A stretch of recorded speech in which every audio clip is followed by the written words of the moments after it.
এবার রাস্তায় মহিলা আইনজীবীরা। দুর্গাপুরের ডাক্তারি পড়ুয়ার শারীরিক নির্যাতনের প্রতিবাদে আইনজীবীরা দুর্গাপুরের রাস্তায় নামলো। দাবি উঠল সুবিচারের। ঘটেছে সেটা ভীষণ নিন্দজনক।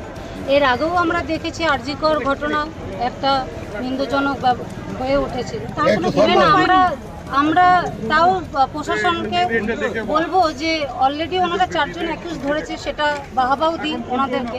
কিন্তু তাছাড়াও যদি মহিলা হয়ে বলি, সেটা হচ্ছে যে ঘটনাগুলো দীর্ঘদিন ধরে চলে আসছে বা হচ্ছে, সেটা বন্ধ হোক, এটুকুই আর্জি করেছি। এবং পশ্চিমবঙ্গে নারীদের সুরক্ষার জন্য আমরা এই কথা প্রশাসনের কাছে আর্জি করছি।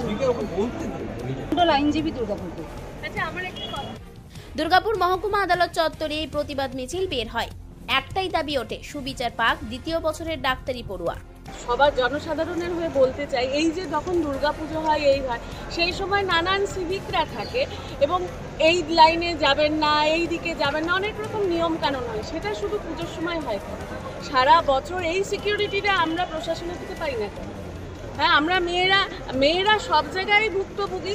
আর শুধু পুজোর সময় কেন হাজার হাজার সিভিক আসে, হাজার হাজার ভলেন্টিয়ার আছে? সারা বছর এই নারী সুরক্ষা বা যে কোনো জনসাধারণের এই সুরক্ষাটা সারা বছর থাকে না কেন? এইটা আমাদের প্রশাসনের কাছে একটা আমাদের দাবি, যে যেন এইভাবে সুরক্ষাটা যেন সবসময় থাকে, শুধু স্পেসিফিক পুজোর সময় যায় না। এইটাই আমার বলা, যে আমাদের এটা কোয়েশ্চেন আমাদের সবার তরফ। আপনার নাম? আমার নাম অ্যাডভোকেট স্বপ্না মুর্মু।